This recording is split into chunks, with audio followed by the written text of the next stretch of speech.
ឆ្លើយតបទៅខមមិនរបស់បងស្រីឲ្យខ្ញុំជួយផលិតជាវីដេអូដើម្បីបង្ហោះឲ្យបានច្រើននិយាយអំពីប្រវត្តិសាស្ត្រខ្មែរអរគុណច្រើនបងស្រីដែលបានចាប់អារម្មណ៍នៅក្នុងការផលិត content របស់ខ្ញុំនិយាយអំពីប្រវត្តិសាស្ត្រប៉ុន្តែដោយសារតែប្រវត្តិសាស្ត្ររបស់ខ្មែរយើងគឺវាមានច្រើនណាស់យើងគិតមកវាមានជាង2000ឆ្នាំមកហើយតាំងតែពីសម័យអាណាចក្រគោកធ្លកមកដល់ពេលបច្ចុប្បន្ននេះយើងរាប់ត្រឹមតែពីសម័យគោកធ្លកមកគឺយើងមាន11សម័យកាលធំៗមានសម័យគោកធ្លកមានសម័យអាណាចក្រភ្នំមានសម័យចេនឡាមានសម័យអង្គរមានសម័យចតុមុខមានសម័យលង្វែកមានសម័យដុងមានសម័យបារាំងមានសម័យសង្គមរាស្ត្រនិយមមានសម័យសាធារណរដ្ឋលន់នល់ហើយនិងសម័យខ្មែរក្រហមសរុបទៅគឺមាន11សម័យកាលធំហើយបើយើងនិយាយអំពីកំណើតនៃជនជាតិខ្មែរយើងគឺយើងមានជាង6សែនឆ្នាំមកហើយ6សែនឆ្នាំមកហើយតាំងតែពីយុគថ្មបំបែក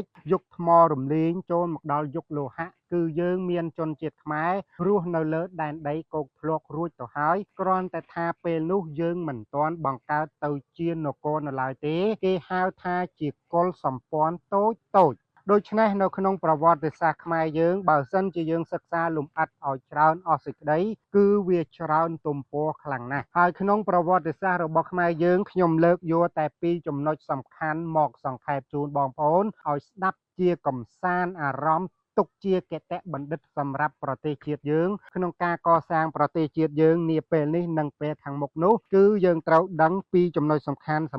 គឺការធ្វើឲ្យប្រទេសជាតិរុងរឿងនិងការធ្វើឲ្យប្រទេសជាតិមហន្តរាយនៅក្នុងប្រវត្តិសាស្ត្រដែលធ្វើឲ្យប្រទេសជាតិយើងរុងរឿងគឺយើងមាន6ចំណុចសំខាន់ដែលខ្ញុំសង្ខេបនៅក្នុងសៀវភៅអរិយប្រទេសហើយក៏មាន5ចំណុចសំខា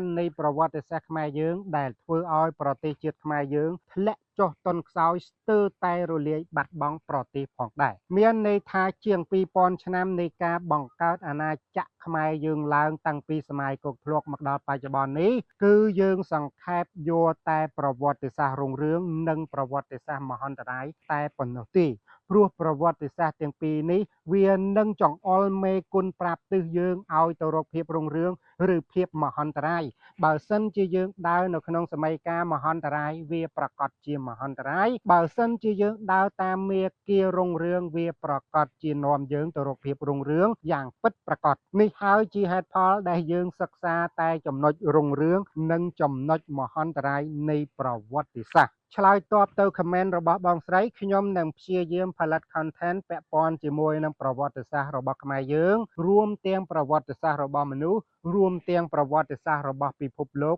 ដើម្បីធ្វើជាពុទ្ធិសម្រាប់យើងធ្វើជាមូលដ្ឋានធ្វើជាស្ពានកសាងមូលដ្ឋានគ្រឹះដើម្បីឆ្ពោះទៅរកការកសាងប្រទេសជាតិយើងឲ្យคล้ายទៅជាអរិយប្រទេសយ៉ាងពិតប្រាកដដោយដែលខ្ញុំចងក្រងនៅក្នុងសៀវភៅអរិយប្រទេសគឺជាប្រទេសជឿនលឿនសុខសាន្តសម្បូរសប្បាយរុងរឿង